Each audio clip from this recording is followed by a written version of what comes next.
Hello, my name is Judd Smith. I'm a ranger with Georgia Department of Natural Resources, State Parks and Historic Sites Division.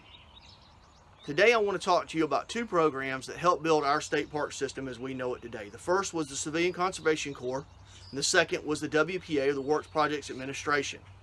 Both of these agencies were created in the 1930s as part of Franklin D. Roosevelt's New Deal.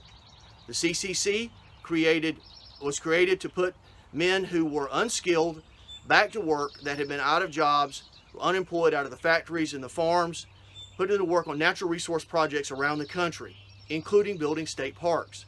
The second was the WPA. The WPA took people who were skilled, who had been to college, were trained in a trade, used artists, teachers, historians, all sorts of other people, architects, engineers, put them to work doing projects based on their skill level.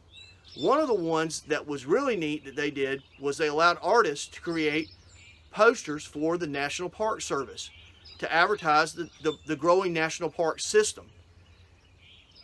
So today, what I would like to do is take you through a step-by-step guide on how you can create your very own national park poster based on the WPA style, except we're going to put a spin on it. It's not going to be a national park poster. It's going to be a state park poster from Georgia State Parks. So what I want you to do is get yourself some crayons, markers, paints, whatever you need, pencils, and what we'll do is go through a step-by-step guide on how to build a state park poster based on the WPA style. The first thing you want to do is go and do a web search. Go to WPA National Park Posters. You can look that up in a search engine, WPA National Park Posters. You'll find some great imagery that you can use to base your poster on. So next thing we want to do is we want to go and find a picture that we can use that will work for us in our design. This is going to be the one I'm going to use. This is a photograph of the fire tower at Fort Mountain State Park, one of my favorite parks.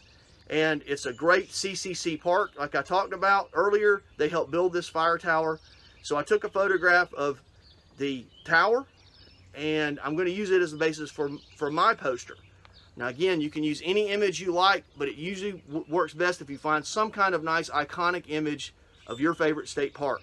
So I'm going to use that as my basis. The next thing that we're going to do is you're going to take and make a rough sketch. Get you a piece of paper and kind of rough out what you want the poster to look like. So I have my drawing of the tower. I've written in my rough wording how I want it to look overall. And so I'll take this now, and then we will use this to create a rendered drawing. This will be the final drawing that we'll use, or painting that we'll use. Mine happens to be an acrylic painting. You can use anything you have. Again, colored markers, pencils, anything that you have around your house, colored pencils, crayons, whatever, you can use to create your final drawing or painting. Now this is, again, acrylic painting. If you will notice, I have here the tower rendered.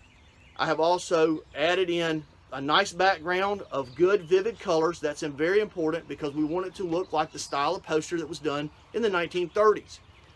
So big blocks of color, blues, greens, grays. I've got good composition here, and this will allow us to be able to put our lettering in and give us plenty of room for that. So you want to be sure you want to leave lots of room for lettering when you get ready to do that. Now, when it comes to lettering, you have one of two choices. You can either do a hand lettering, which you can do. It's very time consuming and it's tedious, but if you've got a steady hand, it'll work. You'll want to pick out your language like Ranger Naturalist Service, maybe put down what you're going to be able to see and do at your state park that you create your poster for, and then you want to put the name of the park at the bottom. Now, if you have access to Photoshop or Microsoft Publisher, you can use that to also scan this image into your computer, use those graphic programs to be able to develop your lettering. And that's what I did. So I scanned the image in, and then I came up with this. And so this is my final rendering, and this is my final poster. It says Ranger Naturalist Services. It has some of the events, the things that you can do at the state park. It has the CCC logo, which I added. I found that image online. I was able to download it, and I put it on there because, again, they were so important in building the fire tower, Fort Mountain State Park. So this is something you can do at your home. I hope you enjoy doing it. It took me about 4 hours to do mine. It might take you a little longer. That doesn't matter. All we want to make sure is that you're connecting with our state park history. I hope you have a nice day. Bye-bye.